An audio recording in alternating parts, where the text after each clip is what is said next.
আপনারা শুনছেন অনু audio films. প্রতি সপ্তাহে আমরা আপনাদের জন্য নিয়ে আসি তারানাথ তান্ত্রিকের রোমাঞ্চকর কিছু গল্প।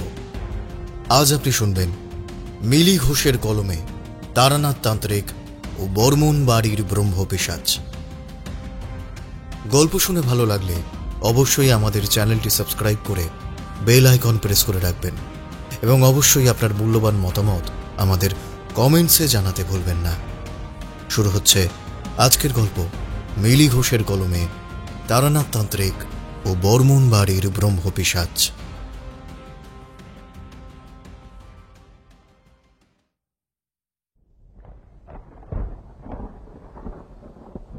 আরে বিভূতি, তুমি এখনো তৈরি হওনি? এদিকে বাইরের আকাশের অবস্থাটা দেখেছো? যে কোনো মুহূর্তে মুষলধারে বৃষ্টি শুরু হবে। এখনো বেরিয়ে পড়তে না পারলে হয়তো তারানাথের বাড়িতে আজ আর আমাদের যাওয়াই হবে না। আরে তাড়াতাড়ি করো। কিশোরীর কথায় আমি বললাম, আরে কিশোরী, আমি তো ভেবেছিলাম তুমি আজকে আর আসবেই না। তোমার তো আরো অনেক আগেই আসার কথা ছিল। ঘড়িতে দেখেছো কটা বাজে? হ্যাঁ, তুমি ঠিকই বলেছো বিভূতি। আসলে আমার একটা জরুরি কাজ পড়ে গিয়েছিল, তাই একটু দেরি হয়ে গেল। আরে নাও নাও, এখন চটপট তৈরি হয়ে নাও দেখি। হ্যাঁ হ্যাঁ, তুমি 2 মিনিট অপেক্ষা করো, আমি তার মধ্যেই তৈরি হয়ে আসছি।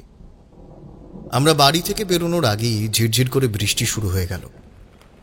কিশোরী সঙ্গে ছাতা নিয়েই এসেছিল। আমিও আমার ছাতাটা নিয়ে বেরিয়ে পড়লাম। বাসস্ট্যান্ডে এসে মিনিট 2 দাঁড়াতেই বাসও পেয়ে গেলাম। বাসটা বেশ ফাঁকাই ছিল। আমরা দুজনেই বসার জায়গাও পেয়ে গেলাম। বাস থেকে যখন নামলাম তখন বৃষ্টির বেগ অনেকটাই বেড়েছে। আমরা নিজেদের ছাতাগুলো খুলে নিলাম। আমি বললাম, এই কিশোরী, একটু দাঁড়াও, আসল জিনিসটাই তো ভুলে যাচ্ছি। কিশোরী মুচকে হাসল। আমি সামনের একটা দোকান থেকে তারানাথের পছন্দের পাসিং শো কিনে সেটা পকেটস্থ করলাম। তারপর আবার আমরা এগিয়ে চললাম মটলেনে তারানাথ তান্ত্রিকের বাড়ির উদ্দেশ্যে। হঠাৎ কিশোরী বলল, এই বিভূতি, ওই দেখো দেখো কেমন গরম গরম আলুর চপ আর বেগুনি ভাজছে। দাঁড়াও, আমি গিয়ে আগে কয়েকটা নিয়ে আসি। এই বৃষ্টির সন্ধ্যায় একদম জমে যাবে, কি বলো? যা বলেছ, যাও যাও, তাড়াতাড়ি নিয়ে এসো। আলুর চপ আর বেগুনি কিনে আমরা মটলেনে তারানাথের বাড়িতে এসে উপস্থিত হলাম। দেখলাম দরজাটা কেবল ভেজানো আছে মাত্র। একটা আলতো ঠেলা দিতেই সেটা খুলে গেল। আমি ডাকলাম, চারিমা, ভেতরে আছিস? কয়েক মুহূর্ত পরেই হাসি হাসি মুখ করে ঘরের ভেতর থেকে বেরিয়ে এলো তারানাথের মেয়ে চারি। আমাদের দেখে বলল, আরে কাকা বাবুরা যে, আসুন আসুন, ছাতাগুলো ওদিকে মেলে রাখুন। আমরাও বারান্দায় নিজেদের ভেজা ছাতাগুলোকে মেলে দিয়ে ঘরের ভেতর প্রবেশ করলাম।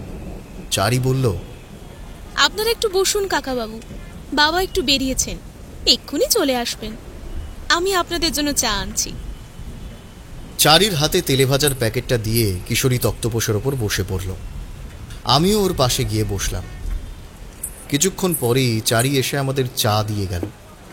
গরম চায়ের কাপে সবেমাত্র একটা আয়েশের চুমুক দিয়েছি, তখনই বাইরে থেকে শুনতে পেলাম তারানাথের গলা, চারিমা, আমাকেও এক কাপ চা দিস? হ্যাঁ বাবা, তুমি ঘরে গিয়ে বসো, আমি তোমার জন্য চা নিয়ে যাচ্ছি। গলা খাকারি দিতে দিতে ঘরে ঢুকলেন তারানাথ তান্ত্রিক। এতক্ষণ আমরা এই মানুষটার জন্যই অধীর আগ্রহে অপেক্ষা করছিলাম। ঘরে ঢুকেই তারানাথ বললেন, এই যে বিভূতি আর কিশোরী, আজকাল তো আর তোমাদের আমার কথা মনেই পড়ে না। মানুষটা বেঁচে আছে কিনা সেটা খোঁজ নেবারও একটাবার প্রয়োজনও বোধ করো না। তারানাথের গলায় অভিমানের সুর স্পষ্ট। আমরা কি উত্তর দেব বুঝে উঠতে পারলাম না। তো আজ হঠাৎ কি মনে করে? তারানাথের এমন প্রশ্নে আমরা বেশ অপ্রস্তুত হয়ে পড়লাম। নিজেকে কোনো রকমে সামলে নিয়ে বললাম, আগে না ঠাকুরমশাই, আসলে এত কাজের চাপ, তাই এদিকে আসার তেমন আর একটা সুযোগ হয়ে ওঠে না। তারানাথ এসে একটা তক্তপোষের ওপর বসলেন, বললেন, হে, বেশ ভিজে গেছো দেখছি যে। হ্যাঁ, আসলে দোষটা আমারই। কিশোরী অবাক হয়ে বলল, আপনার দোষ মানে? ঠিক বুঝলাম না ঠাকুরমশাই, আমাদের বৃষ্টিতে ভেজার ক্ষেত্রে আপনার কি দোষ থাকতে পারে? যদি একটু বিস্তারিতভাবে বলেন তাহলে বিষয়টা বুঝতে আমাদের সুবিধা হয়। তুমি কি বলো বিভূতি? তুমি একদম সঠিক কথা বলেছ কিশোরী। দেখো, তোমরা হয়তো জানো না যে বৃষ্টি থামিয়ে দেওয়ার বা তার বেগ কিছুটা পরিবর্তন করার একটা বিশেষ ক্ষমতা আমার আছে, যা আমাকে মধুসুন্দরী দেবী প্রদান করেছিলেন। যদিও সে ক্ষমতা সর্বদা প্রয়োগ করা যায় না, কারণ প্রকৃতির কোনো বড় শক্তির বিরুদ্ধে লড়াই করতে হলে সমপরিমাণ শক্তি প্রয়োগ করতে হয়, আর সেটা সব সময় করা উচিত নয়। তাতে হিতে বিপরীত হতে পারে। আমাদের কথাবার্তার মাঝখানেই এক কাপ গরম চা, মুড়ি মাখা আর তেলে ভাজার বাটি নিয়ে ঘরে ঢুকলো চারি। বাবা, এই নাও তোমার চা। তারপর আমাদের দিকে তাকিয়ে বলল, কাকাবাবুরা, আপনাদের জন্য আমার হাতে বানানো আচারের তেল দিয়ে মুড়ি মেখে এনেছি, খেয়ে বলবেন কেমন হয়েছে। সেই ছোটবেলা থেকে আমরা দেখছি, এখন সে বিবাহিতা, ভারী মিষ্টি স্বভাবের মেয়ে চারি। বললাম, নিশ্চয়ই বলবো মা, তা কবে এলি এখানে? এই তো গতকাল সকালেই এসেছি। এই বলে চারি ঘর থেকে বেরিয়ে গেল। তারানাথ চায়ের কাপে একটা চুমুক দিয়ে বলল,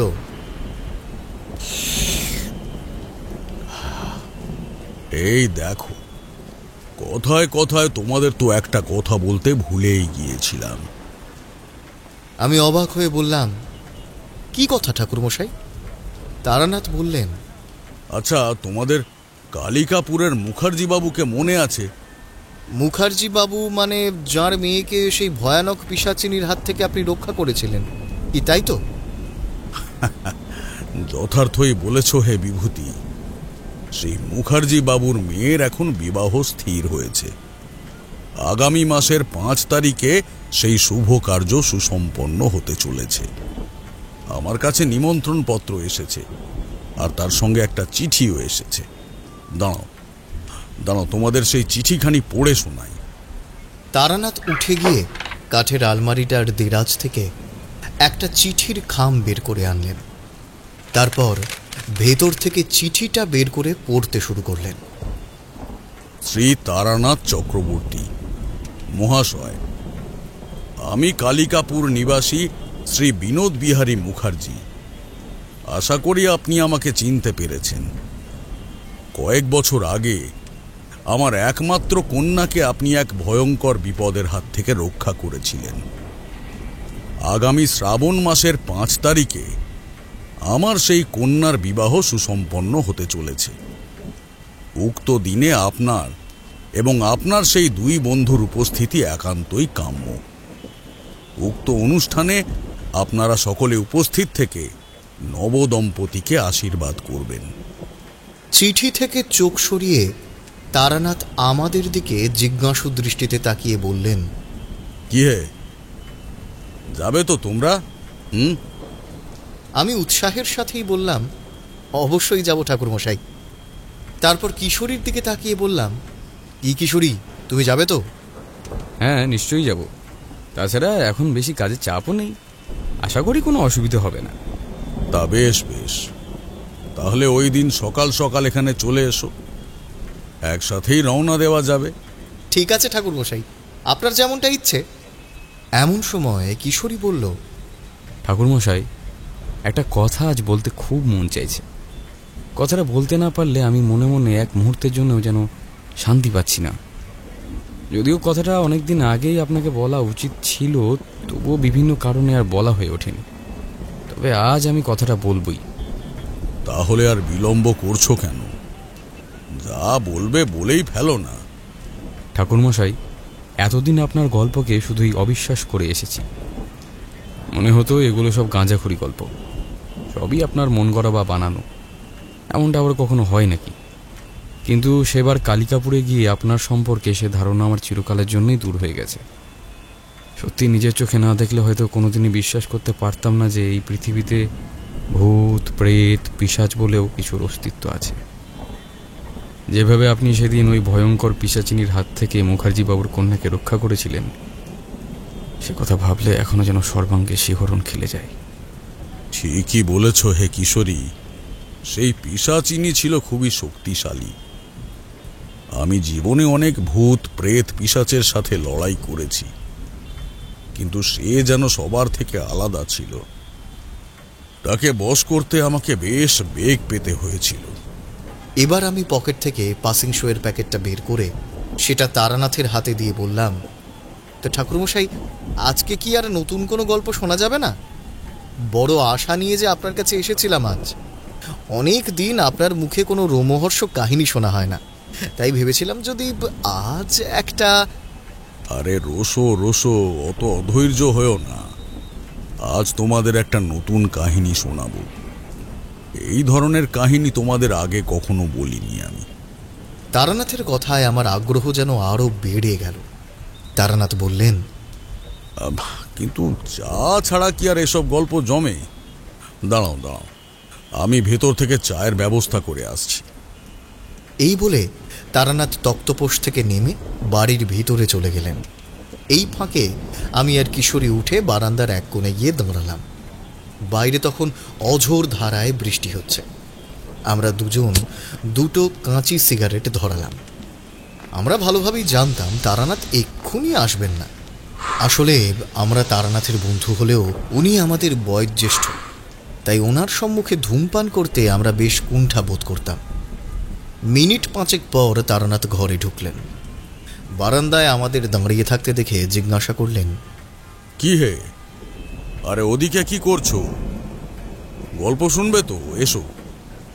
আমি আর কিশোরী তাড়াতাড়ি ঘরে এসে ঢুকলাম। বললাম, না মানে ঠাকুরমশাই, আসলে বারান্দায় দাঁড়িয়ে একটু বৃষ্টি দেখছিলাম।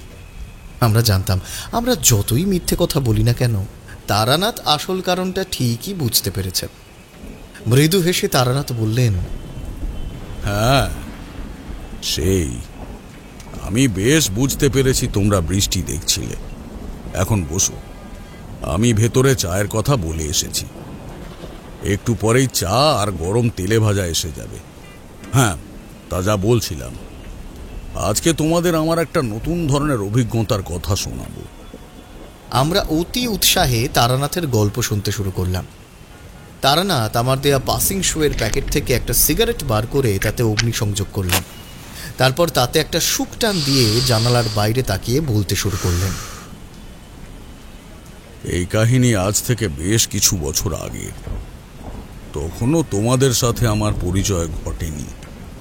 তোমরা তো জানোই, সংসারের বাঁধনে আমি সেভাবে কোনোদিনই বাঁধা পড়িনি।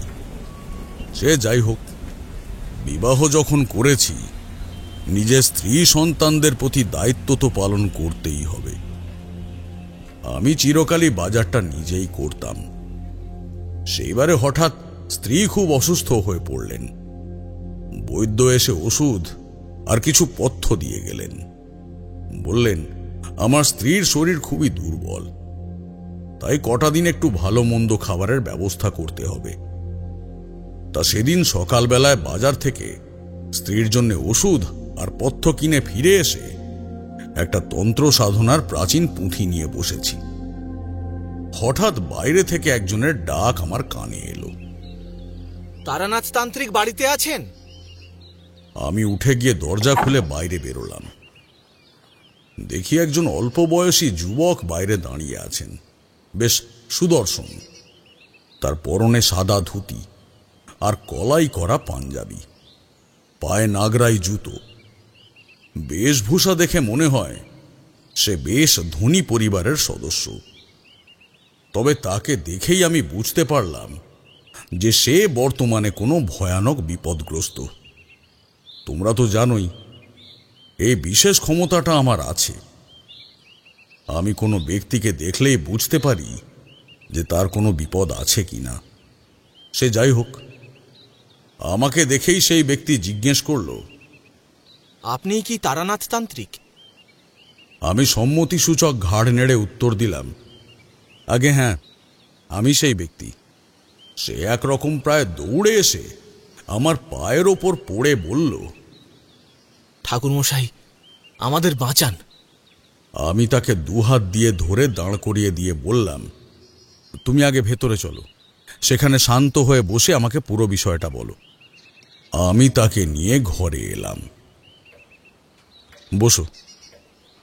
যুবকটি তক্তপোষের ওপর বসে পড়ল।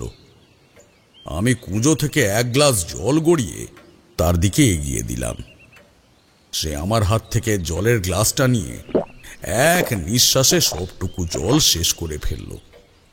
আমি বললাম, এইবার বলো, তোমার সমস্যাটা আসলে ঠিক কি? যুবকটি বলতে শুরু করল, ঠাকুর মশাই, আমি দিবাকর বর্মন, বাড়ি শিমুলপুর গ্রামে। আমার বাবা শ্রী রমানাথ বর্মন শিমুলপুর গ্রামের একজন প্রতিষ্ঠিত স্বর্ণ ব্যবসায়ী। সেই গ্রামে আমাদের এক ডাকে সবাই চেনে। কিন্তু কদিন ধরেই আমাদের বাড়িতে একটা অদ্ভুত ঘটনা ঘটছে ঠাকুর মশাই। বাবা সেদিন বাড়িতে ছিলেন না, একটা বিশেষ কাজে শহরে গিয়েছিলেন। সেদিন দুপুরবেলায় আমি নিজের ঘরে বসে একটা গল্পের বইতে চোখ বোলাচ্ছিলাম। হঠাৎ রান্নাঘর থেকে বামুন ঠাকুরের চিৎকার শুনতে পেলাম। আমি বই রেখে ছুটে রান্নাঘরের দিকে গেলাম। দেখলাম আমার মা আর রামু কাকা রান্নাঘরের দরজার সামনে দাঁড়িয়ে আছেন। রামু কাকা আমাদের বাড়িতে বহু বছর ধরে রয়েছেন, আমার জন্মের আগে থাকতে। আমি তার কোলে পিঠেই বড় হয়েছি। তো সেদিন রান্নাঘরের সামনে পৌঁছতেই দেখলাম বামুন ঠাকুর মা আর রামু কাকাকে কি যেন বলছে। তার চোখে মুখে ভয়ের ছাপ স্পষ্ট। আমি জিজ্ঞেস করলাম, কি হয়েছে মা? বামুন ঠাকুর এভাবে চিৎকার করে উঠল কেন? মা বলল, দেখ না খোকা, বামুন ঠাকুর বলছে সে নাকি ঘন্টা তিনেক আগে ভাত বসিয়েছিল, কিন্তু সেই ভাত রান্না হওয়া তো দূরের কথা, এখনো পর্যন্ত নাকি চালই সেদ্ধ হয়নি। কি অদ্ভুত ব্যাপার, তাই না রে খোকা?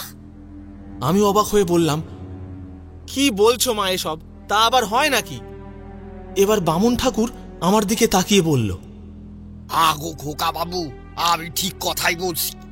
এত বছর ধরে আমি রান্না করছি, দিনে প্রায় কয়েকশো জনের খাবার আমি একা হাতেই রাঁধতে পারি। আমি জানি ভাত হতে কত সময় লাগে, কিন্তু আচ্ছা হলো সেই যে অস্বাভাবিক ব্যাপার। আমি বামুন ঠাকুরকে বললাম, যাকে যা হবার তা হয়ে গেছে, তুমি আবার নতুন করে ভাত বসাও।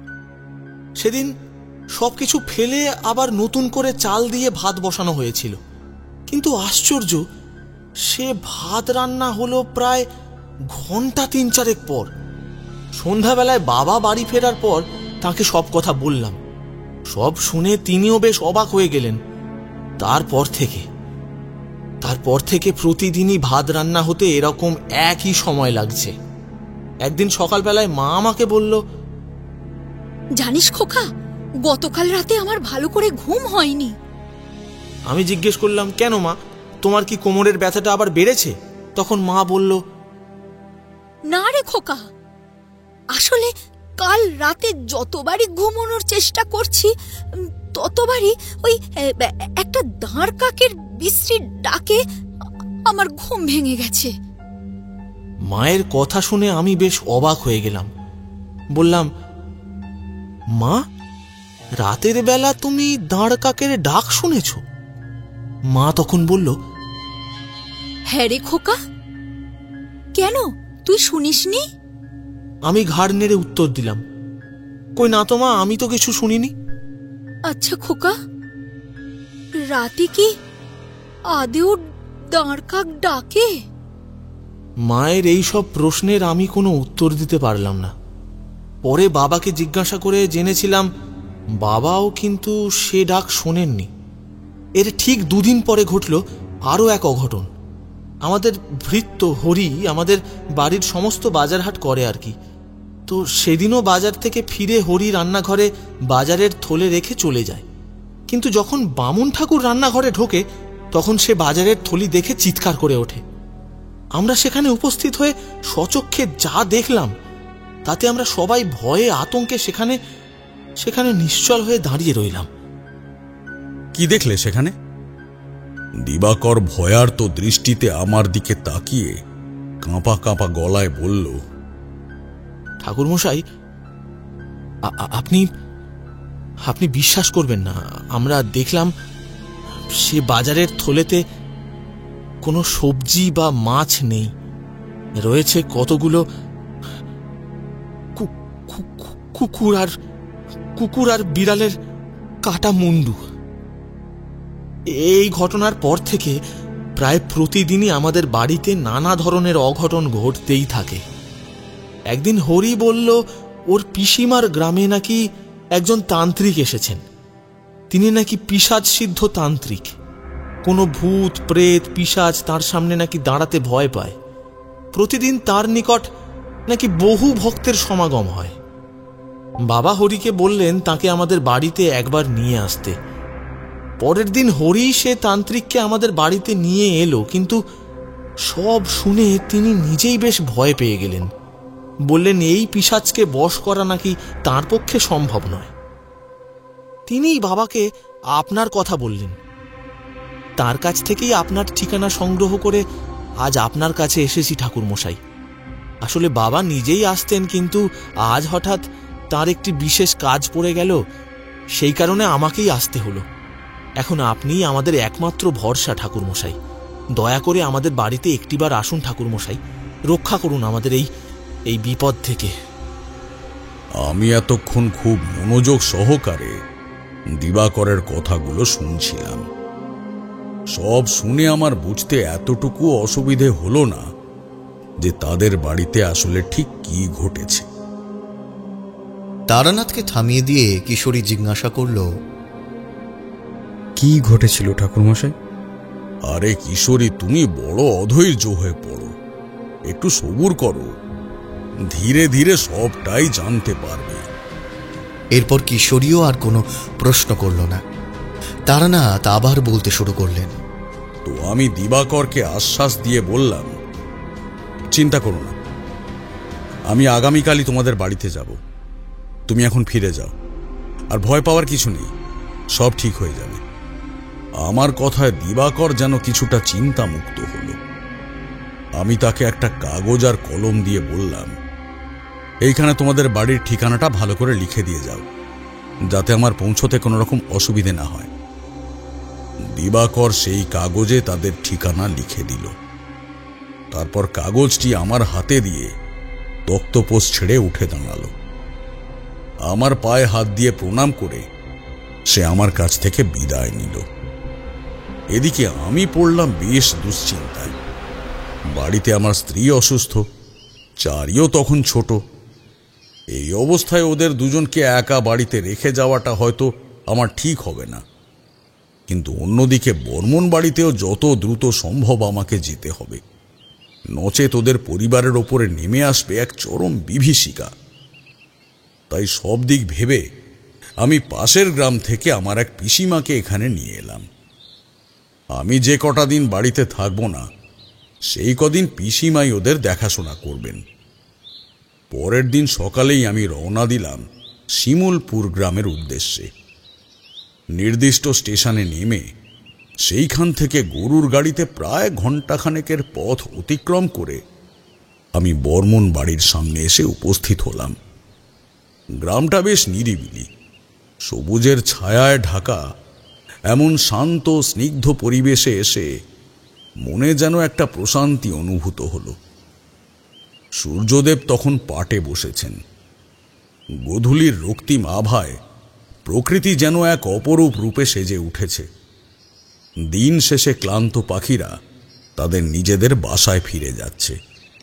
একটা বিশাল দোতলা বাড়ি। বাড়ির বাইরে ফলকের ওপর বেশ বড় বড় অক্ষরে লেখা রয়েছে বর্মন বাড়ি।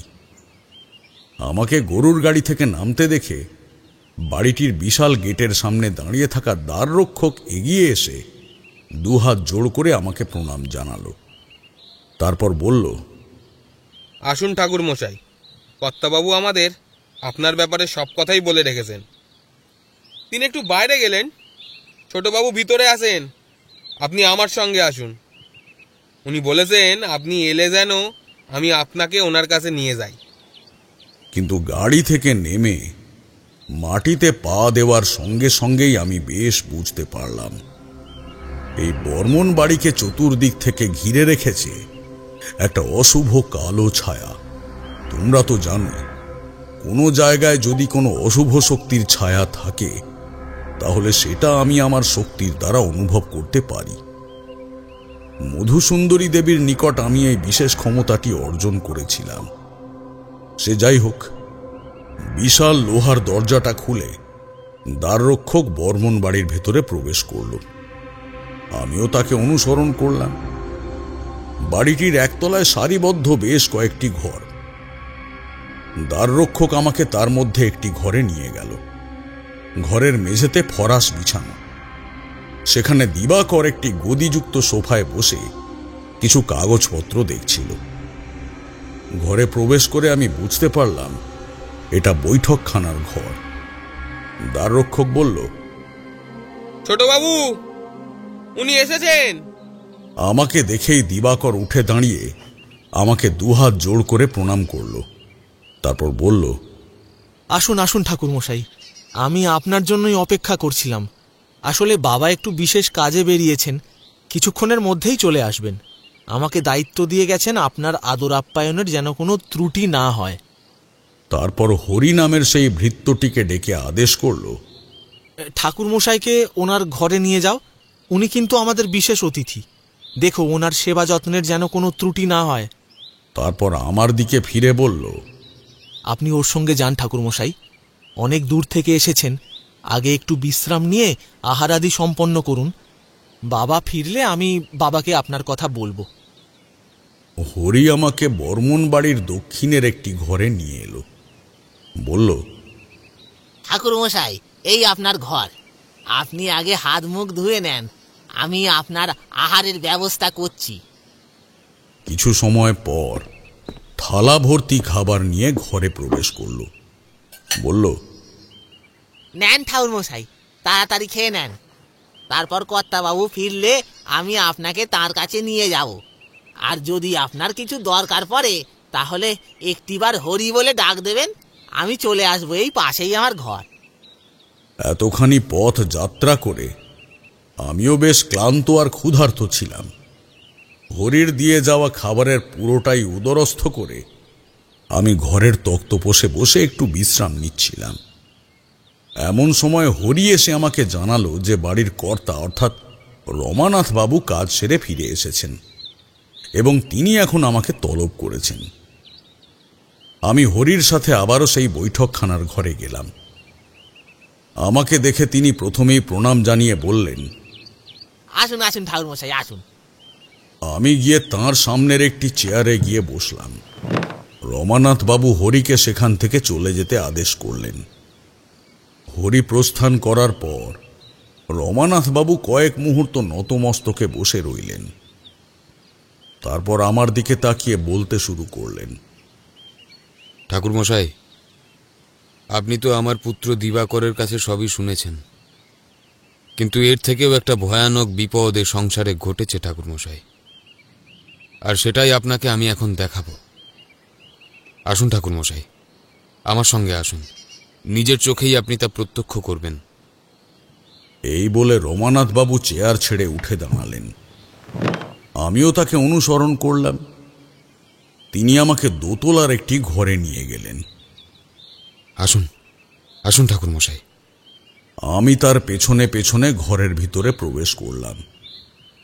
ঘরের ভেতর একটা গদিযুক্ত কাঠের খাট পাতা, তার উপরে ধবধবে সাদা রঙের চাদর বিছানো, আর তার উপরে শুয়ে রয়েছেন একজন শীর্ণকায় বৃদ্ধ।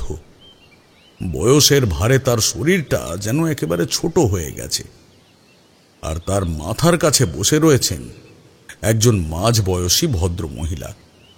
পরনে তার গরদের শাড়ি। আমাকে দেখেই তিনি মাথায় ঘুমটা টেনে আমাকে দুহাত জোড় করে নমস্কার জানিয়ে বললেন, আসুন আসুন ঠাকুরমশাই। ঠাকুরমশাই, ইনি আমার সহধর্মিনী হৈমবতী। তারপর একটা কাঠের চেয়ার এগিয়ে দিয়ে আমাকে বললেন, বসুন ঠাকুরমশাই। আমি বসলাম। বিছানায় শুয়ে থাকা বৃদ্ধের দিকে তাকিয়ে রমানাথ বললেন, ঠাকুরমশাই, এই যে বৃদ্ধটিকে দেখছেন, ইনি কে জানেন? আমি বললাম, দেখে তো মনে হচ্ছে আপনার পিতা বা পিতৃস্থানীয় কেউ। না, ও আমার জ্যেষ্ঠ পুত্র প্রভাকর। এই কথা শুনে আমি যার পর নাই অবাক হয়ে গেলাম। বিস্মিত কণ্ঠে বললাম, কি বলছেন রমানাথ বাবু, ইনি আপনার পুত্র? হ্যাঁ ঠাকুরমশাই, ওই আমার প্রথম সন্তান। কিন্তু ওর এই অবস্থা হলো কিভাবে, আর কবে থেকে? রমানাথ বলতে শুরু করলেন। বেশ কিছুদিন ধরেই ওকে আমি একটু অন্যমনস্ক দেখছিলাম। আমার দুই পুত্রই আমার সঙ্গে আমাদের পৈতৃক ব্যবসা দেখাশোনা করে, তবে দিবাকরের থেকে প্রভাকরই সেই ব্যবসায় বেশি পরিমাণে জড়িত ছিল। ব্যবসার বেশিরভাগ কাজটাই ওই করত। খুবই দায়িত্ববান ছেলে আমার। কিন্তু কদিন ধরেই দেখছিলাম যে ব্যবসার কাজে ওর তেমন মনোযোগ নেই। হিসেবপত্রে মাঝে মধ্যেই গরমিল করে ফেলে, সবসময় বসে কি যেন চিন্তা ভাবনা করে। আমি আর ওর মা বেশ কয়েকবার এই বিষয়ে ওকে জিজ্ঞাসা করেছি, কিন্তু প্রত্যেকবারই ও বিষয়টাকে এড়িয়ে গেছে। ছেলের এই অবস্থা দেখে আমাদেরও মানসিক অবস্থা খুব একটা ভালো ছিল না। ধীরে ধীরে ওর আচরণে যেন একটা অদ্ভুত পরিবর্তন হতে থাকে। ঠিকমতো খাওয়া দাওয়া করে না, রাতে ঠিকমতো ঘুমোয় না, মেজাজ সবসময় যেন উগ্র। কিন্তু এমনিতে ও খুব শান্তশিষ্ট স্বভাবের ছেলে। ওর যে কি হয়েছে তা আমরা কিছুতেই বুঝে উঠতে পারলাম না। আমাদেরও কিছু বলতো না। আমরা ওকে চিকিৎসকের কাছে নিয়ে যাওয়ার কথাও বলেছিলাম, কিন্তু ও যেতে চায়নি। একদিন মাঝরাতে হঠাৎ আমাদের শোবার ঘরের দরজায় জোরে জোরে টোকা পড়ল। আমি উঠে দরজা খুলে দিলাম। দেখলাম দরজার বাইরে দাঁড়িয়ে আছে প্রভাকর। কেমন যেন উদ্ভ্রান্তর মতো অবস্থা ওর। ওর মাথার চুলগুলো এলোমেলো, চোখে মুখে আতঙ্কের ছাপ। আমি অবাক হয়ে তাকে জিজ্ঞাসা করলাম, কি হয়েছে বাবা প্রভাকর? কোনো স্বপ্ন দেখে ভয় পেয়েছো নাকি? এ কথা শুনে প্রভাকর চমকে উঠে আমার দিকে তাকালো। আমি তাকে ঘরে নিয়ে এলাম। আমাদের কথায় তখন ওর মাও ঘুম থেকে উঠে পড়েছেন। প্রভাকরকে নিয়ে এসে বিছানার উপর বসলাম। তারপর ওর মাথায় হাত বুলিয়ে শান্ত গলায় বললাম, প্রভাকর, সব কথা খুলে বলো আমাদের। দেখো বাবা, তুমি আমাদের সন্তান। তোমার যে কোনো বিপদে আমরা সব সময় তোমার পাশে আছি। আমাদের কাছে কোনো কিছু গোপন করো না। প্রভাকর হঠাৎ কান্নায় ভেঙে পড়ল। তারপর আমাদের দিকে তাকিয়ে বলল, মা, বাবা, কিছুদিন ধরে আমার সঙ্গে একটা অদ্ভুত ঘটনা ঘটছে। প্রতিদিন রাতেই আমি অদ্ভুত এক ভয়ঙ্কর স্বপ্ন দেখি। আমি জিজ্ঞেস করলাম, কেমন স্বপ্ন? প্রভাকর বলতে শুরু করল, সেই স্বপ্নে আমি যেন কোনো এক অজানা অচেনা গ্রামের মধ্যে চলে যাই। কিন্তু সেই গ্রামটা বড়ই অদ্ভুত, কারণ সেখানে কোনো বাড়ি সম্পূর্ণ নয়। কাঁচা বাড়িগুলোর মাথায় চাল নেই, আর পাকা বাড়িগুলোর কোনোটার ওপরে ছাদ নেই। আর গাছগুলোর প্রত্যেকটার কাণ্ড থাকলেও তাদের শাখা প্রশাখা থাকে না। আর আমি এমন একটা সময় সেখানে গিয়ে পৌঁছই যখন সময়টা একদিকে যেমন রাতও নয়, আবার অন্যদিকে দিনও নয়। আমি যেন সেই গ্রামে গিয়ে পথ হারিয়ে ফেলি, কোন গোলকধাতের মধ্যে আটকে পড়ি, চিৎকার করে তোমাদের ডাকি, বাবা, মা, আমাকে বাঁচাও, আমি পথ হারিয়ে ফেলেছি, আমাকে বাড়ি ফিরিয়ে নিয়ে চলো। কিন্তু কিন্তু কেউ আমার ডাক শুনতে পায় না। ওই গ্রামের পাশেই একটা জঙ্গল আছে। আমি যখনই সেই গোলকধাতা থেকে বেরোনোর জন্য পাগলের মতো চারিদিকে ছুটোছুটি করি, ঠিক তখনই সেই জঙ্গলের ভেতর থেকে কেউ যেন অদ্ভুত স্বরে আমাকে আমার নাম ধরে ডাকতে থাকে, প্রভাকর, প্রভাকর। প্রতি রাতে এই স্বপ্ন দেখে আমার ঘুম ভেঙে যায়। বাকি রাতটা আমি জেগে বসে থাকি। প্রথম ভেবেছিলাম এটা নিছকই একটা আজগুবি স্বপ্ন, ধীরে ধীরে চলে যাবে, তাই তখন কাউকে কিছু বলিনি। কিন্তু ধীরে ধীরে সেই ডাকটা যেন দূর থেকে ক্রমশ আমার অনেক কাছে চলে আসছে বাবা, অনেক কাছে। এখন আমি কি করব কিছুই বুঝতে পারছি না বাবা। শুধু এইটুকুই নয়, আরো একটা অদ্ভুত ঘটনা আমার সাথে ঘটেছে বাবা। আরো ঘটনা? কি সেটা? আমার প্রশ্নে ও ভয়ার্ত দৃষ্টিতে আমার দিকে তাকালো। তারপর বলল, বাবা, আমার জীবন থেকে সময় হারিয়ে যাচ্ছে বাবা। প্রভাকরের এই কথা শুনে আমি আর ওর মা কেমন যেন অবাক হলাম, তার থেকেও বেশি ভয় পেলাম। ওর মা জিজ্ঞাসা করল, সময় হারিয়ে যাচ্ছে? কি বলছিস বাবা তুই? প্রভাকর ওর মায়ের দিকে তাকিয়ে বলল, ঠিকই বলছি মা। সেদিন মাঝরাতে হঠাৎ একটা দাঁড় কাকের কর্কশ ডাকে আমার ঘুম ভেঙে যায়। আমি উঠে জানলার কাছে এসে দাঁড়াই। এত রাতে দাঁড় কাকের ডাক শুনে আমার মনের ভেতর কেমন যেন একটা অনুভূতি হচ্ছিল। বাকি রাতটুকু আমি জেগেই কাটিয়ে দিলাম। আচ্ছা মা, তোমার মনে আছে একদিন সকালে আমি বিমলদের বাড়ি যাব বলে তৈরি হচ্ছিলাম? ওর দাদার ছেলের উপনয়নের অনুষ্ঠান ছিল। তুমি আমাকে ডেকে জিজ্ঞেস করলে, কিরে এত সকাল সকাল তৈরি হয়ে কোথায় যাচ্ছিস? আমি তখন তোমাকে বলেছিলাম যে তুমি এত তাড়াতাড়ি ভুলে গেলে। আজ যে বিমলের দাদার ছেলের উপনয়ন, বিমল যেদিন এসে নিমন্ত্রণ করে গেল, তোমরা তো তখন বললে এত দূর তোমরা যেতে পারবে না, তাই তো আমি এখন একাই যাচ্ছি। তখন তুমি অবাক হয়ে আমাকে বলেছিলে যে গতকালই তো আমি সেখান থেকে ঘুরে এলাম। আসার সময় কাকিমা তোমাদের জন্য নাকি অনুষ্ঠানের খাবারও পাঠিয়ে দিয়েছিল। তোমার কাছে কথাগুলো শুনে সেদিন আমি খুব অবাক হয়েছিলাম মা, কিন্তু সে কথা তোমাদের কাছে প্রকাশ করিনি। ভেবেছিলাম হয়তো সত্যিই আমি ভুলে গেছি, কিন্তু পরের দিন যা ঘটল তাতে আমি সম্পূর্ণরূপে নিশ্চিত হয়ে গিয়েছিলাম যে আমার সাথে এমন কিছু ঘটছে যা আমি নিজে উপলব্ধি করতে পারছি না, অথবা আমার মনে থাকছে না। সেদিন আমাদের একজন বিশিষ্ট ক্রেতাকে একটি বহুমূল্যবান সোনার নেকলেস ডেলিভারি করার কথা ছিল। ওনার একমাত্র কন্যার বিবাহ উপলক্ষে সেটি আমাদের কাছে তিনি বানাতে দিয়েছিলেন। কিন্তু আমি সেদিন দোকানে গিয়ে যখন নেকলেসটার খোঁজ করি, আমাদের একজন কর্মচারী এসে আমাকে বলে গতকাল নাকি সেই ব্যক্তি এসে নেকলেসটা আমার হাত থেকে নিয়ে গিয়েছেন এবং জিনিসটার অনেক প্রশংসাও করেছেন। কিন্তু আমার সেসব কিছুই মনে ছিল না। তাই তো আমি তখন ভেবেছিলাম যে নিশ্চয়ই এত দামি একটা গহনা দেখে নিজেকে সংযত করতে পারেনি সেই কর্মচারী। সে নিশ্চয়ই জিনিসটাকে আত্মসাৎ করেছে। এই নিয়ে সেই কর্মচারীর সাথে আমার দোকানের মধ্যেই বচসা বেঁধে যায়। তখনই দোকানের বাকি কর্মচারীরা এসে আমাকে বলে যে আমি নাকি সত্যি নেকলেসটি তার মালিকের হাতে তুলে দিয়েছি। কিন্তু তাতেও যখন আমার বিশ্বাস হয় না, তখন আমি সেই ক্রেতার বাড়িতে গিয়ে পৌঁছই। কিন্তু সেখানে গিয়ে আমি আশ্চর্য হয়ে গেলাম।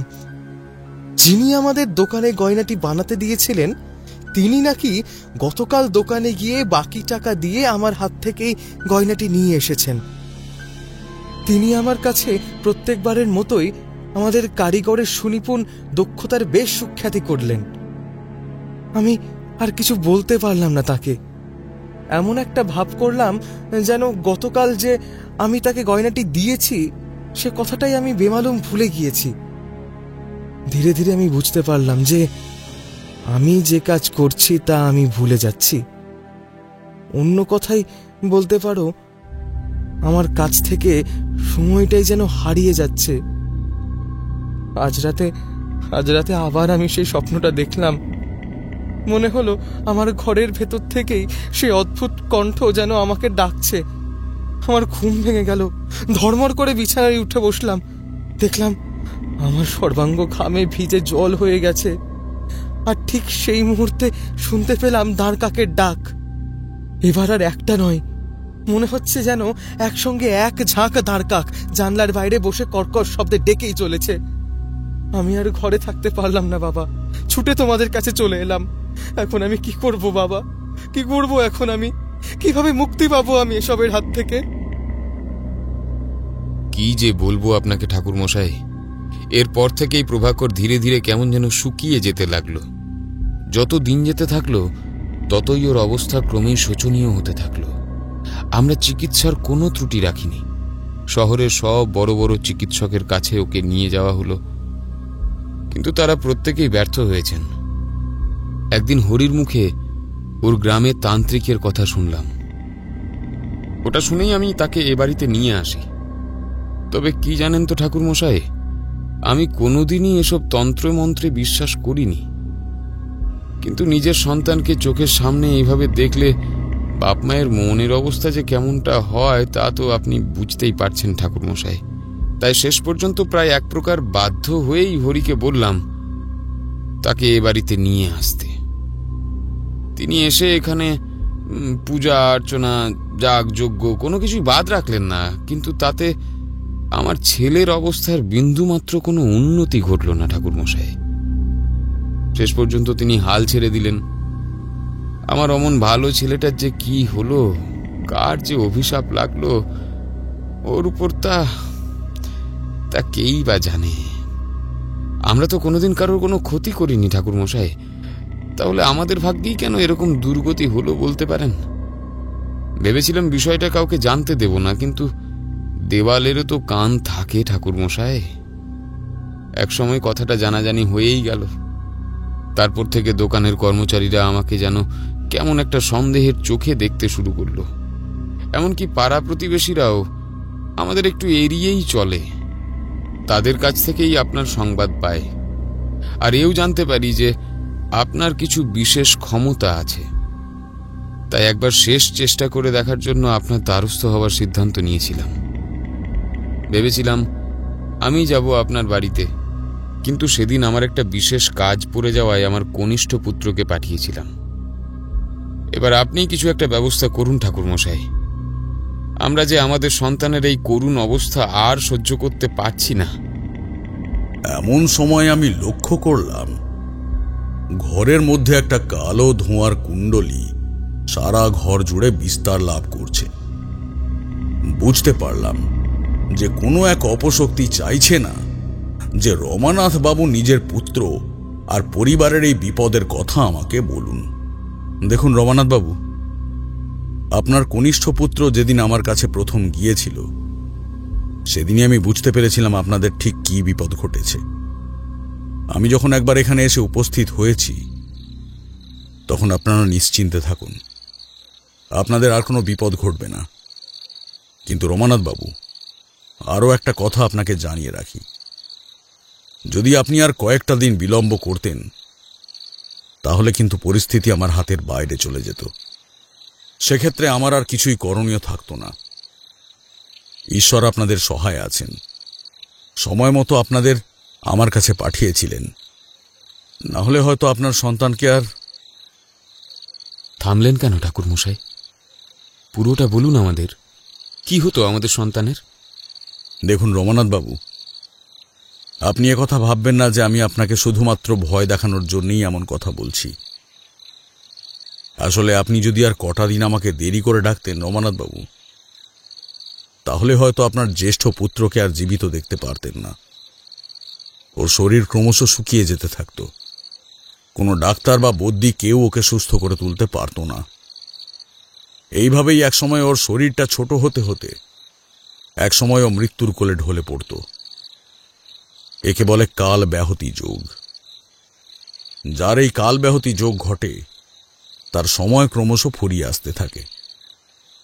আমার মুখের কথা শেষ হওয়া মাত্রই রমানাথ বাবুর স্ত্রী দুহাত জোড় করে বেদনা ভরা কণ্ঠে আমাকে বললেন, ঠাকুর মশাই, আপনি যা করতে বলবেন, যেভাবে করতে বলবেন, আমরা তাই করব। তার জন্য যত অর্থ লাগে লাগুক। আপনি শুধু আমার সন্তানকে আবার আগের মতো সুস্থ স্বাভাবিক করে দিন। আর কিচ্ছু চাই না, আমি কিচ্ছু না। আমি বললাম, আপনারা ভেঙে পড়বেন না। আমি আমার সাধ্যমতো চেষ্টা করব, আর এর জন্য আমাকে একটা যজ্ঞ ক্রিয়া করতে হবে।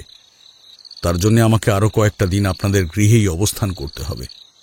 রমানাথ বাবু বললেন, আপনার যতদিন ইচ্ছে আপনি এখানে থাকুন ঠাকুরমশাই, শুধু আমার সন্তানকে ভালো করে দিন।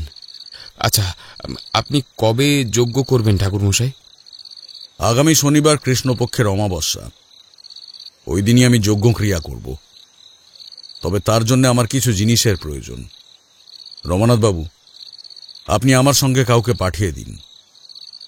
আমি একটি ফর্দ করে পাঠাচ্ছি, সেইগুলো আপনি জোগাড় করে রাখবেন। যদিও যজ্ঞের সব উপকরণ আপনি পাবেন না, তবে চিন্তা করবেন না, সেগুলো আমিই জোগাড় করে নেব। আর সেই যজ্ঞ ক্রিয়া হবে আপনার বাড়ির ছাদে। ছাদে? অবাক হয়ে জিজ্ঞেস করলেন রমানাথ বাবু। আমি বললাম, আগে হ্যাঁ রমানাথ বাবু, এই যজ্ঞ বাড়ির ছাদেই করতে হয়। আপনি যজ্ঞের দিন ছাদে সেই ব্যবস্থা করে রাখবেন। আর হ্যাঁ, একটা কথা, এই যজ্ঞে আপনাকেও আমার প্রয়োজন হবে, কারণ এক্ষেত্রে যজমানকে যজ্ঞের স্থানে উপস্থিত থাকতে হয়। তবে আপনাকে যে উপবাস থাকতে হবে এমন কোনো বাধ্যবাধকতা নেই। তবে কোনো আমিষ খাদ্য দ্রব্য গ্রহণ করবেন না। ঠিক আছে ঠাকুরমশাই, আপনি যেমনটা বলবেন আমি ঠিক তেমনটাই করব। আপনি কোনো চিন্তা করবেন না, আমি সব ব্যবস্থা করে রাখব। আর এখন আমি হরিকে আপনার সাথে পাঠাচ্ছি, আপনি ওর সাথেই ফর্দটা করে দেবেন। কিন্তু ঠাকুরমশাই, শনিবার আসতে এখনো তো আরও কয়েকটা দিন দেরি আছে। তার মধ্যে যদি প্রভাকরের কোনো ক্ষতি হয়ে যায় তাহলে কি হবে? দুশ্চিন্তার কোনো কারণ নেই। আমি হরির হাত দিয়ে একটা মাদুলি পাঠিয়ে দেব, সেটা প্রভাকরের হাতে বেঁধে দেবেন। তবে খেয়াল রাখবেন, সেটা যেন কোনোভাবেই ওর হাত থেকে খুলে না যায়। আমি ঘরে এসে একটা ফর্দ তৈরি করে হরির হাত দিয়ে সেটা রমানাথ বাবুর কাছে পাঠিয়ে দিলাম, আর সঙ্গে আমার তৈরি একটি মাদুলি দিয়ে দিলাম। সেদিন মধ্যরাতে হঠাৎই একটা দাঁড় কাকের বিশ্রী ডাকে আমার ঘুমটা ভেঙে গেল। আমার একটু ভয় লাগলো, কারণ তন্ত্রমতে রাতের বেলায় দাঁড় কাক ডাকা অতি অশুভ লক্ষণ। বাকি রাতটুকু আমি মধুসুন্দরী দেবীর ধ্যানে বসেই অতিবাহিত করলাম। পরদিন সকালে হরি এসে আমাকে বলল রমানাথ বাবু নাকি আমাকে তলব করেছেন। আমি হরির সাথে রমানাথ বাবুর কাছে গেলাম। তিনি তখন বৈঠকখানায় বসে ব্যবসার কিছু হিসেবপত্র দেখছিলেন। আমি সেখানে উপস্থিত হতেই তিনি আমাকে বললেন, ঠাকুরমশাই, এ আপনি কেমন ফর্দ করেছেন? এ তো কোনো সাধারণ পুজো বা যজ্ঞের ফর্দ নয়। আগে হ্যাঁ রমানাথ বাবু, আপনি ঠিকই ধরেছেন। এ কোনো সাধারণ যজ্ঞক্রিয়ার উপকরণ নয়। আসলে আপনার সংসারের ওপর কার কুদৃষ্টি পড়েছে আপনি জানেন? না, কার? ব্রহ্মপিশাচের। এমন সময় আমি তারানাথকে থামিয়ে দিয়ে তাকে প্রশ্ন করলাম, ঠাকুরমশাই, আপনি বললেন এই যজ্ঞের উপকরণ কোনো সাধারণ পুজো বা যজ্ঞক্রিয়ার উপকরণ নয়। বিষয়টা ঠিক বুঝলাম না। কি এমন উপকরণ ছিল ওই ফর্দে? তারানাথ মৃদু হেসে বললেন, আসলে এই যজ্ঞ কোনো সাধারণ যজ্ঞ নয়, তাই এর যজ্ঞের উপকরণও অন্যান্য যজ্ঞের থেকে অনেকটাই আলাদা। এখানে সাধারণ পুজোর মতো ফল, ফুল, ধূপ, ধুনো, সিদ্ধি, তাম্বুল, মাটির সরা ইত্যাদি সাধারণ কিছু উপকরণ ছাড়াও কিছু বিশেষ উপকরণেরও প্রয়োজন হয়। যেমন ধরো, যে গাছের একবারও ফল হয়নি এমন আম গাছের 5টা পোকা খাওয়া পাতা, কেউ জলে ডুবে মারা গেছে এমন পুকুরের মাটি ইত্যাদি ইত্যাদি। যদিও সেসব বলার নিয়ম নেই। আর তাছাড়া এই যজ্ঞে যদি সামান্যতম ত্রুটিও হয় তাহলে যার উপর ব্রহ্মপিশাচের আক্রমণ হয়েছে তার মৃত্যু পর্যন্ত ঘটতে পারে। আমি জিজ্ঞাসা করলাম, আচ্ছা ঠাকুরমশাই, এই ব্রহ্মপিশাচ দেখতে কেমন? আর কি কারণেই বা সে ওই রমানাথ বর্মনের পরিবারের উপর আক্রমণ করেছিল? তারানাথ বললেন, ব্রহ্মপিশাচ যে আসলে কেমন দেখতে তা আমি জানি না। আমি কখনো তাকে দেখিনি, তাছাড়া তাকে দেখা যায় বলেও কখনো শুনিনি। এ হলো প্রকৃতির এক অশুভ শক্তি, একটা অভিশাপ। এর নির্দিষ্ট কোনো আকার নেই। এই ব্রহ্মপিশাচকে কেউ দেখতে তো পাবে না, শুধু তার অস্তিত্ব অনুভব করতে পারবে মাত্র। তাহলে একে ব্রহ্মপিশাচ বলা হয় কেন? তা তো আমি বলতে পারবো না হে বিভূতি। তবে নিম্ন ডামর তন্ত্রের প্রেত কপাটিকা শাখায় একে বিপরীত কারিকা শক্তি বলা হয়েছে। সেখানে এর কোনো নির্দিষ্ট নাম দেওয়া হয়নি। আর এই ব্রহ্মপিশাচ যে কখন কাকে আক্রমণ করবে তাও আগে থেকে জানা যায় না। ঠিক যেমন ধরো, তোমার সাথে আমার রাস্তায় কোথাও দেখা হয়ে গেল। এটা কিন্তু তুমি আগে থেকে জানতে পারোনি। এটাও ঠিক তেমনই। আর এর আক্রমণের কোনো কারণ থাকে না, অকারণেই সে মানুষের উপর আক্রমণ করে। আর যার উপর এই ব্রহ্মপিশাচ তার প্রভাব বিস্তার করে, তার জীবন কিন্তু দুর্বিষহ হয়ে ওঠে। আচ্ছা ঠাকুরমশাই, আপনি রমানাথ বাবুর আগে এই ব্রহ্মপিশাচের আক্রমণের কোনো ঘটনার সম্মুখীন হয়েছেন? আমার প্রশ্নের উত্তরে তারানাথ বললেন, হ্যাঁ, এর আগে আমি আরো দুবার এই ব্রহ্মপিশাচের বিরুদ্ধে লড়াই করেছি এবং সফলতাও পেয়েছি। আসলে এই ধরনের পিশাচ খুব সহজে কারোর ওপর ভর করে না, কিন্তু যার উপর ব্রহ্মপিশাচের প্রভাব পড়ে তার এই সংসারে নানা ধরনের ছোট ছোট অঘটন ঘটতে থাকে, ঠিক যেমন রমানাথ বাবুদের বাড়িতে ঘটেছিল। আর কোনো সংসারের ওপর ব্রহ্মপিশাচের প্রভাব পড়লে সেখানে কয়েকটা ঘটনা ঘটবেই। যেমন ধরো অন্নকৃত্তিকা। অন্নকৃত্তিকা বিষয়টা ঠিক বুঝলাম না ঠাকুরমশাই। অন্নকৃত্তিকা কথার অর্থ হল ভাত রান্নাতে বিলম্ব হওয়া। আর এর সাথেও একটি লক্ষণ হল বাতাসে আতপ চালের সাথে কিছু একটা মেশানো গন্ধ পাওয়া যায়, যেটা আমি সেদিন রাতে রমানাথ বাবুদের বাড়িতে পেয়েছিলাম। হ্যাঁ, তা কোথায় যেন শেষ করেছিলাম? কিশোরী তাঁকে সে কথা মনে করিয়ে দিতেই তারানাথ মাথা নেড়ে বলল, ও হ্যাঁ, মনে পড়েছে। তা আমার কথা শুনে রমানাথ বাবু তো বিস্ফারিত চোখে বেশ কিছুক্ষণ আমার দিকে তাকিয়ে রইলেন। কাঁপা কাঁপা স্বরে জিজ্ঞেস করলেন, ব্রহ্মপিশাচ আবার কি রকম জিনিস ঠাকুরমশাই? এ এক ধরনের পিশাচ, তবে এর সম্পর্কে আমি সব কথা আপনাকে বলতে পারবো না। আমাদের তন্ত্রে কোনো সাধক মানুষ ছাড়া এই কথা কাউকে বলা নিষেধ আছে। আর তাছাড়া সাধারণ মানুষ এই কথা শুনলে বুঝতেও পারবে না। তবে যজ্ঞের আগে যজমানকে যজ্ঞের কারণ সম্পর্কে জানাতে হয়, নচেৎ যজ্ঞের ফল লাভ হয় না। তাই আপনাকে জানিয়েছি। এরপর সারাটা দিন গ্রামে ঘুরেই কেটে গেল, কারণ সেই দিনে আর বিশেষ কিছুই করার ছিল না আমার। তবে একটা সুখবরও আমার জন্য অপেক্ষা করছিল। রমানাথ বাবুর কাছ থেকে জানতে পেরেছিলাম যে গতকাল রাতে নাকি প্রভাকর আর সেই দুঃস্বপ্নটা দেখেনি। সারা রাত নাকি সে নিশ্চিন্তে ঘুমিয়েছে। আর সেই কারণেই রমানাথ এবং তার স্ত্রী দুজনকেই অনেকটা নিশ্চিন্ত মনে হলো। পরের দিন সূর্যোদয়ের পূর্বেই আমি ঘুম থেকে উঠে বেরিয়ে পড়লাম। বর্মন বাড়ির কাছে একটি নদী ছিল। আমি এই গ্রামে আসার সময় প্রত্যক্ষ করেছিলাম। আমি সেই নদীতে স্নান করে যজ্ঞের বাকি উপকরণগুলো সংগ্রহের জন্যে গ্রামের ভেতরেই বিভিন্ন জায়গায় ঘুরতে লাগলাম। যদিও গ্রামটা আমার পূর্ব পরিচিত নয়, তবুও উপকরণগুলি সংগ্রহ করতে আমার বেশি সময় অতিবাহিত করতে হলো না।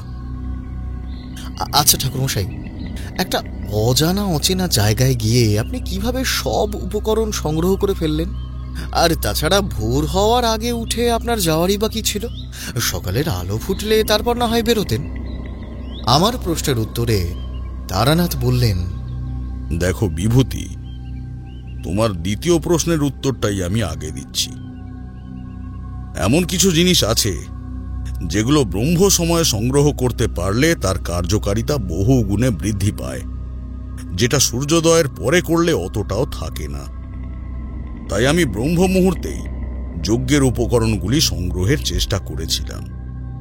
আর সেই কার্যে আমি সফলও হয়েছিলাম, কারণ এমন অনেক জিনিস আছে যেগুলো হয়তো শহরাঞ্চলে পাওয়া নাও যেতে পারে, কিন্তু গ্রামাঞ্চলে সেগুলো পাওয়া মোটেই দুষ্কর নয়। তা আমি যখন উপকরণগুলি সংগ্রহ করে বর্মন বাড়িতে পুনরায় প্রত্যাবর্তন করলাম, তখন সকালের আলো ফুটে গেছে। ফিরে এসে দেখি এইবার সেখানে আর এক কাণ্ড। সকালে ঘুম থেকে উঠে আমাকে বাড়িতে দেখতে না পেয়ে সবাই ভেবেছিল যে আমি বোধহয় ব্রহ্মপিশাচের ভয়ে বাড়ি ছেড়ে পলায়ন করেছি। বাড়ির উঠোনে সবাই জড়ো হয়ে বেশ উত্তেজিতভাবে কিছু একটা আলোচনা করছিল। তাদের মধ্যে রমানাথ বাবুও ছিলেন। আমাকে ফিরে আসতে দেখে রমানাথ বাবু এগিয়ে এসে আমাকে জিজ্ঞেস করলেন, ঠাকুরমশাই, আপনি ফিরে এসেছেন? আমরা তো ভেবেছিলাম। আমি সহাস্য বদনে উত্তর দিলাম, কি ভেবেছিলেন রমানাথ বাবু, যে আমি পলায়ন করেছি? আমার এমন উত্তরে রমানাথ বাবু বোধহয় একটু অপ্রস্তুত হয়ে পড়লেন। আমতা আমতা করে বললেন, না, মানে আমার স্ত্রী বলছিলেন যে আপনি হয়তো হাল ছেড়ে দিয়েছেন, তাই কাউকে কিছু না জানিয়ে আপনি বাড়ি থেকে চলে গেছেন। কিন্তু বিশ্বাস করুন ঠাকুরমশাই, আমার দৃঢ় বিশ্বাস ছিল যে আপনি কখনোই এরকম কাজ করতেই পারেন না। আপনি হয়তো কোনো প্রয়োজনে বেরিয়েছেন, নিশ্চয়ই আবার ফিরে আসবেন। এখন আপনাকে দেখতে পেয়ে বড় শান্তি পেলাম ঠাকুরমশাই। বিপদগ্রস্ত মানুষকে বিপদের মুখে ফেলে রেখে পলায়ন করা আমার গুরুর বারণ আছে। আমাদের সাধনার ফল বিনষ্ট হয়ে যায়। আসলে আমি গিয়েছিলাম যজ্ঞের বাকি উপকরণগুলি সংগ্রহ করতে। আজ সন্ধ্যার পূর্বেই আমি যজ্ঞে বসব, তাই আজ আমি উপবাস থাকব। রমানাথ বাবু, আপনাকে যে উপকরণগুলি জোগাড় করে রাখতে বলেছিলাম সেগুলো সব এনেছেন তো? রমানাথ বাবু বললেন, আগে হ্যাঁ ঠাকুরমশাই, আপনি যা যা আনতে বলেছিলেন তা সব পাওয়া গেছে। শুধু ওই কেউ আত্মহত্যা করেছে এমন পুকুরের মাটিটা খুঁজে পেতে একটু কষ্ট হয়েছে বটে, তবে হরি সেটা পাশের গ্রাম থেকে জোগাড় করে এনেছে। বেশ বেশ। আরেকটি কথা রমানাথ বাবু, আপনার স্ত্রীকে বলবেন প্রভাকরের পাশে গিয়ে বসে থাকতে। আজ বিকেল 4:25 অমাবস্যা লাগবে, তখনই আমি পুজোয় বসব। আর আপনিও স্নান সেরে শুদ্ধ বস্ত্র পরিধান করে ছাদে চলে আসবেন। ঠিক আছে ঠাকুরমশাই।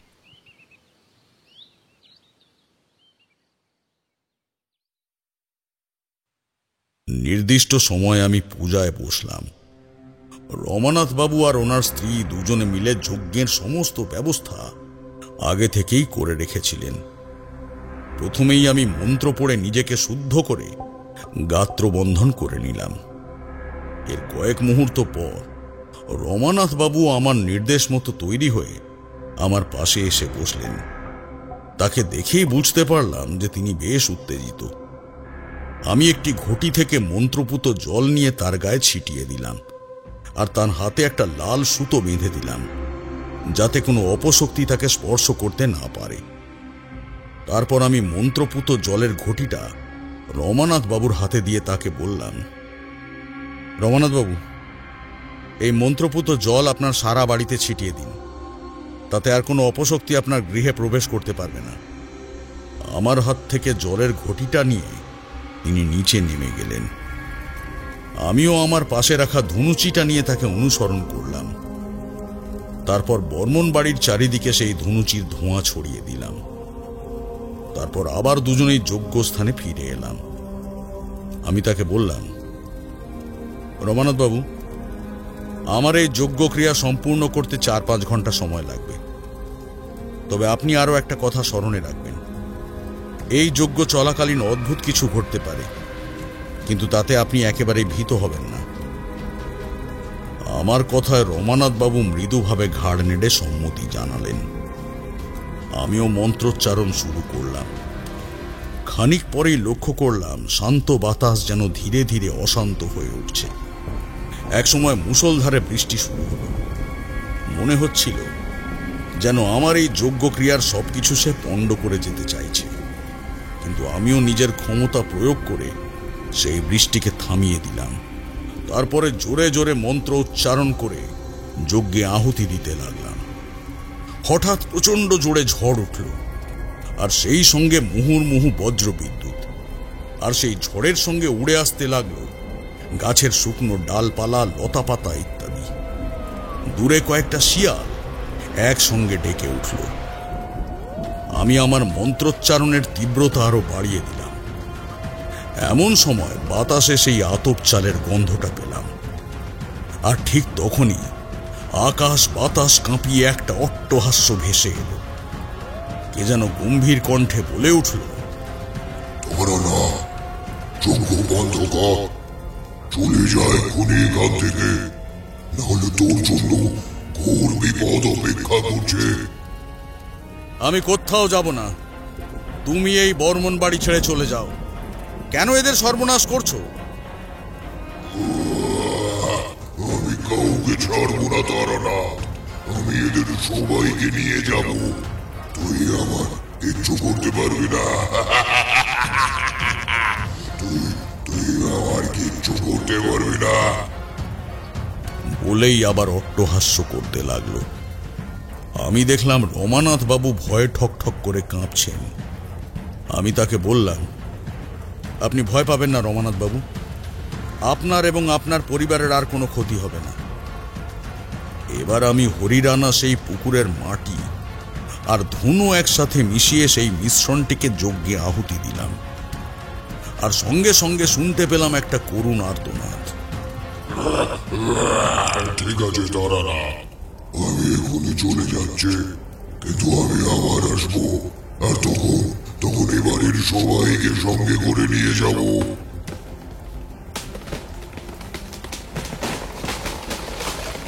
হঠাৎ একটা বড় গাছের মগডাল ভেঙে পড়ার শব্দ হলো। আমি দেখলাম আমার যজ্ঞের আগুন নিভে গেল। বুঝতে পারলাম ব্রহ্মপিশাচ এই বর্মন বাড়ি ছেড়ে পলায়ন করেছে। এরপর আমি উঠে গিয়ে প্রভাকরের গায়ে মন্ত্রপুত জল ছিটিয়ে দিয়ে তার হাতে একটা মাদুলি বেঁধে দিলাম, আর বললাম, পরের অমাবস্যা পর্যন্ত এই মাদুলিটা যেন ওর হাতে বাঁধা থাকে, তারপর এটিকে কোনো নদী বা পুকুরের জলে ভাসিয়ে দেবেন।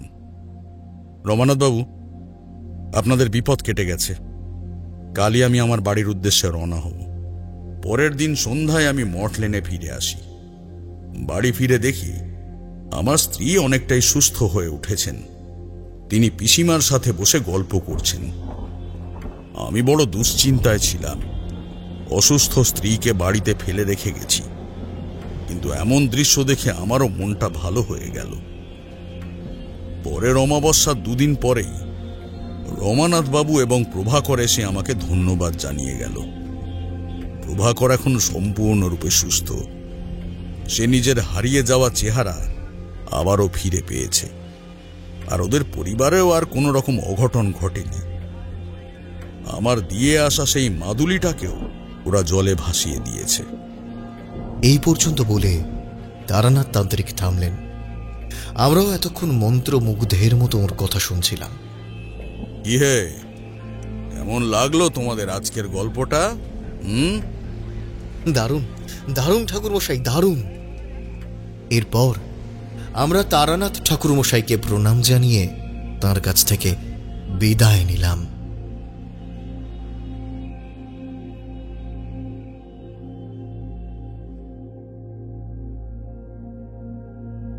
শুনছিলেন মিলি ঘোষের কলমে তারানাথ তান্ত্রিক ও বর্মন বাড়ির ব্রহ্মপিশাচ। বিভিন্ন চরিত্রে অমিত, সৌম্যজিৎ, সুরজিতা, জ্যোতির্ময়, সোমা, প্রণীত, সুজন, বর্ণক এবং ঋতম। সমগ্র গল্পটির কণ্ঠ সম্পাদনা, ধ্বনি সম্পাদনা এবং আবহ সম্পাদনা করেছে 62 APS স্টুডিও। গল্প শুনে ভালো লাগলে অবশ্যই আমাদের চ্যানেলটি সাবস্ক্রাইব করে বেল আইকন প্রেস করে রাখবেন, এবং অবশ্যই গল্প শুনে কেমন লাগলো আপনার মূল্যবান মতামত আমাদের কমেন্টসে জানাতে ভুলবেন না। তাহলে আগামী সপ্তাহে আবারও একটি রোমাঞ্চকর তারানাথ তান্ত্রিকের গল্প নিয়ে হাজির হবে অনু অডিও ফিল্মস। ততক্ষণ পর্যন্ত স্টে টিউনড।